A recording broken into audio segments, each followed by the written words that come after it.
Parce que sa fille décide de retirer le voile, elle la tue, lui tranche les veines, voici l'histoire. En Turquie, les images d'une mère de famille arrêtée par la police ont fait scandale, ont circulé sur tous les réseaux sociaux, car c'est une mère qui venait de tuer sa propre fille. Les faits remontent à avril 2025 dans la ville de Samsun en Turquie. C'est l'histoire d'une jeune femme dont on n'a pas le prénom, mais on sait qu'elle est âgée de 34 ans au moment des faits. Cette jeune femme a été mariée pendant quelques années, mais en 2021, elle divorce. Elle est décrite par ses proches et par ses amis comme quelqu'un vraiment très gentil et surtout quelqu'un qui avait des valeurs, qui respectait en fait les principes et préceptes religieux. Elle pratiquait sa religion, elle portait même le voile. Après son divorce, elle retourne habiter avec sa mère. Si au début ça se passe plutôt bien, à un moment donné, des frictions ont commencé à apparaître dans la relation mère-fille parce que la jeune femme qui portait le voile, elle ne se sentait plus de continuer à le porter, elle avait tout simplement envie de le retirer. Sa mère, elle n'est pas d'accord avec cette décision de retirer le voile, et donc c'était un peu l'objet de conflits entre elles, l'objet de tensions. Voilà, c'était pas agréable parce que c'était vraiment un sujet qui était mis sur la table tous les jours. Mais un jour, la jeune femme, elle trouve une alternative, c'est-à-dire que devant sa mère, elle le porte, mais une fois dehors, elle le retire une fois qu'elle est assez loin de la maison.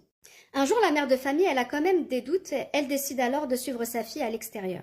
C'est comme ça que la mère de famille découvre la supercherie de sa fille, c'est-à-dire que sous ses yeux, elle porte le voile. Une fois à l'extérieur, eh bien, elle enlève la longue robe, elle enlève le voile et elle porte ses plus beaux habits. La mère qui s'appelle Sultane ne va absolument rien dire à sa fille à ce moment-là. Elle va attendre tout simplement le soir quand sa fille sera rentrée à la maison. Le soir venu, une grosse dispute éclate entre la mère et la fille. Donc la mère, elle avoue à sa fille qu'elle l'a suivie, qu'elle a découvert qu'elle faisait semblant de porter le voile.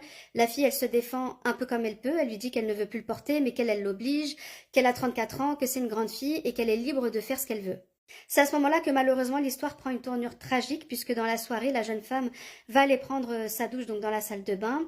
Et là, sa mère va la suivre et elle va en fait la maîtriser. Elle va l'attraper par derrière, elle va l'étrangler jusqu'à ce que la jeune femme perde connaissance. Et une fois qu'elle a perdu connaissance et qu'elle est décédée, la mère de famille, elle va aller dans la cuisine, prendre un couteau et elle va venir trancher les veines de sa fille.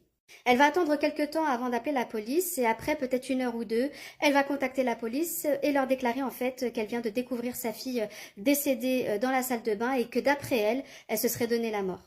La police, quand elle arrive sur les lieux, il y a quand même des incohérences. Ils découvrent déjà en fait que la jeune femme, enfin la victime, elle a une trace autour du cou comme si elle avait été étranglée. En plus de ça, elle a une énorme blessure au niveau du front puisque son crâne a été fracassé contre la baignoire également. Donc là, pour eux, ça ressemble plus à un meurtre qu'autre chose. Le corps de la jeune femme, il est transporté à l'hôpital pour être autopsié. La mère de famille, elle est interpellée par la police pour être interrogée sur ce qu'il s'est passé. La mère de famille, elle va maintenir son argumentaire, c'est-à-dire qu'elle est rentrée chez elle, elle a découvert le corps de sa fille inerte dans la salle de bain, qu'elle s'est donné la mort. Mais la police lui dit